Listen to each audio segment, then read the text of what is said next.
tema del asesinato de Colosio y también del indulto o no a Mario Aburto, el asesino confeso de quien fue el candidato presidencial del PRI en 1994. Le agradecemos que esté con nosotros vía Zoom Jesús González Schmal. Él es asesor jurídico precisamente de Mario Aburto, para que nos hable de todo lo que ha significado pues esta reapertura o no del caso. Abogado, gracias por esta comunicación en el Noti del 11. Sí, gracias. Buenas tardes a Canal 11 y a toda su amplia audiencia. Abogado, primero preguntarle, ¿cuál es el estatus jurídico en este momento del caso, de Mario Aburto, pues? Sí, el estatus jurídico es que Mario Aburto está protegido mediante dos amparos. Un amparo directo que se promovió ante un tribunal colegiado de nivel federal que le otorgó el amparo precisamente porque al estudiar los conceptos de violación que se esgrimió por parte de la Defensoría Pública Federal para anular el procedimiento porque contenía todo una serie de vicios fundamentales que invalidan el procedimiento, algunos de los cuales podemos mencionar. Por ejemplo, ¿sí? Desde la primera declaración ante el Ministerio Público de la Procuraduría Federal, la Delegación Federal en Tijuana, el señor Mario Aburto no tuvo defensa, no tuvo abogado ni público, ni de oficio, ni privado.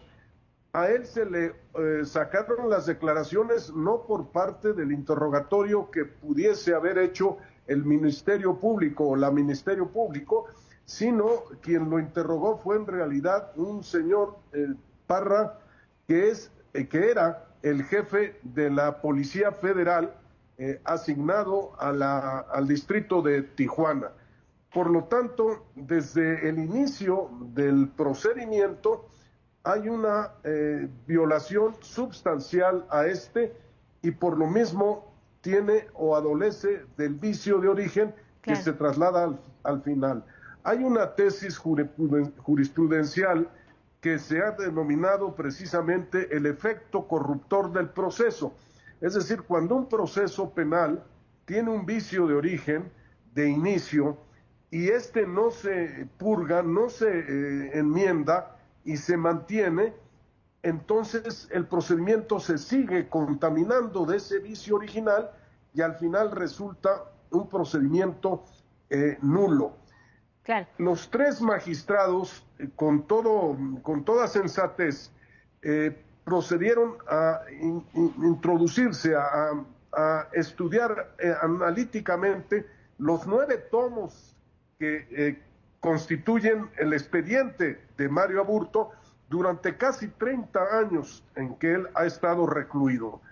Cuando después de año y medio de estudiarlo, los 3 magistrados coinciden en que es demasiado exhaustivo, que los elementos que obran en la documentación requieren más análisis, pero que era importante acogerse a lo que también se conoce como el principio del mínimo esfuerzo para la mayor ventaja del solicitante de amparo, del quejoso, es decir, de Mario Aburto.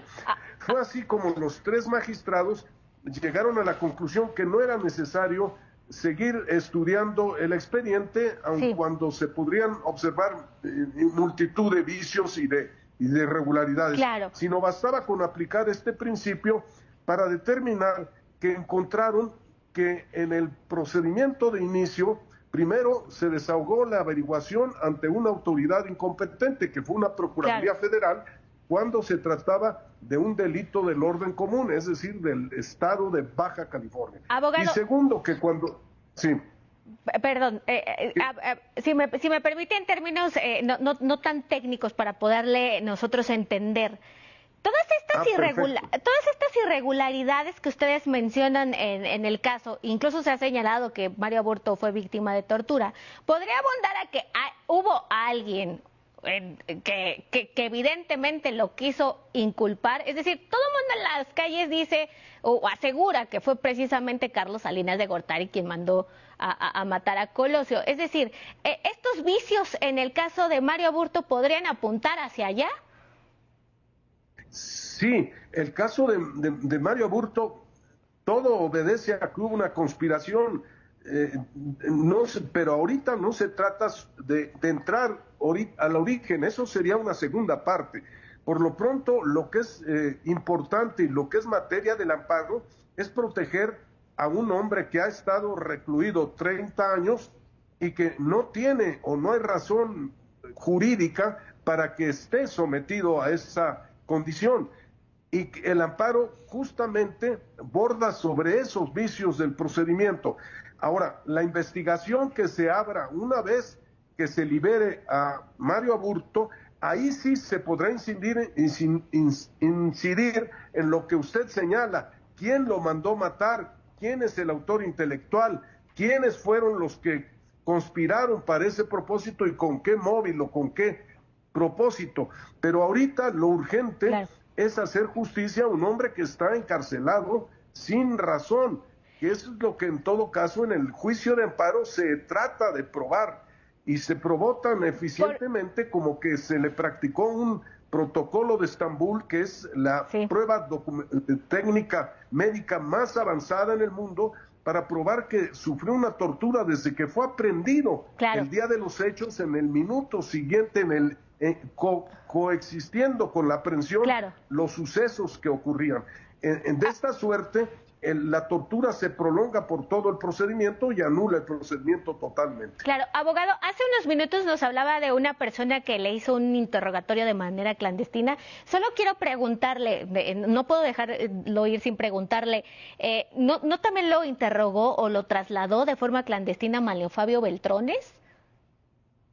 Bueno, ya se sabe bien que precisamente dentro de la tortura hay una denuncia penal del propio Mario Aburto, que es la 280-94, que emitió en Almoloya de Juárez ante el Ministerio Público, en donde él dice que fue torturado y que estaba presente Manlio Fabio Beltrones.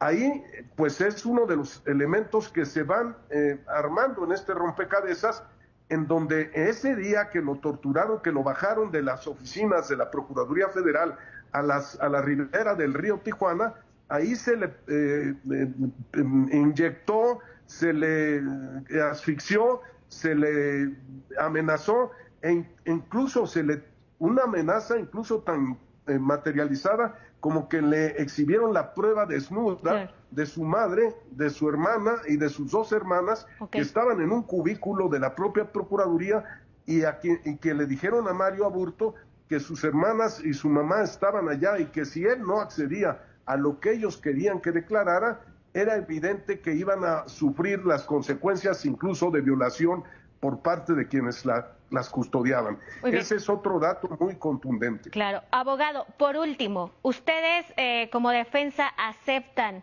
esta teoría de la Fiscalía General de la República de un segundo tirador que apuntaría que es José Antonio Sánchez Ortega, quien era miembro en ese entonces del CISEN? Ni la aceptamos ni la negamos, sencillamente sabemos que Sánchez Ortega estuvo ahí en ese sitio, que era agente de la CISEN, y que curiosamente o indebidamente salió de la Procuraduría inmediatamente una vez que lo tuvieron ahí solo unas cuantas horas, y que el propio Mario Colosio señaló quién era el autor material, el que disparó al ex candidato Colosio. Él lo llamó el ruco Perdón, Mario Aburto, se refiere a Mario Aburto, ¿verdad? Efectivamente, Mario Aburto.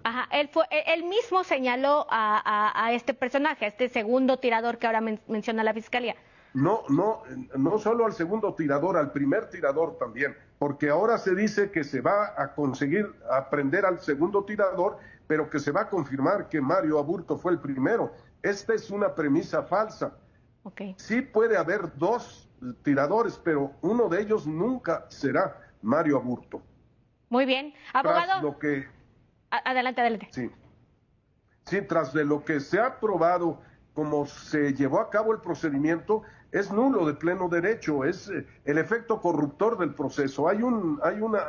Si hubiese sido tan evidente que fue Mario, qué necesidad, ahora sí que es un ejercicio dialéctico, qué necesidad había de torturarlo si estaba flagrantemente sorprendido en la consumación del hecho delictivo.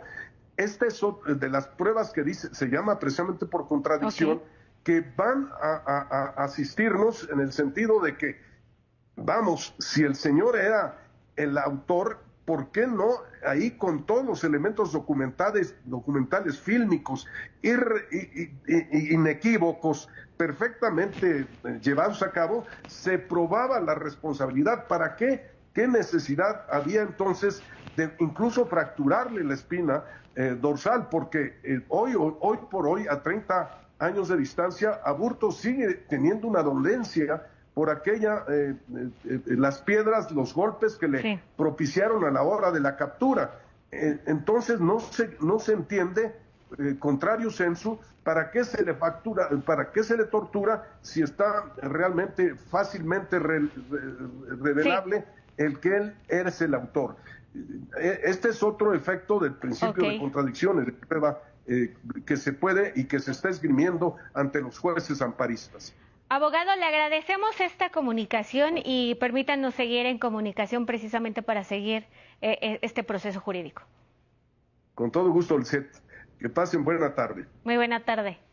No hay que entender que justo el caso en estos momentos está respondiendo a una solicitud de amparo. Se espera que antes de marzo se pueda desahogar y por otro lado, bueno, la Fiscalía General de la República está intentando llevar a cabo esta orden de aprehensión contra el segundo tirador.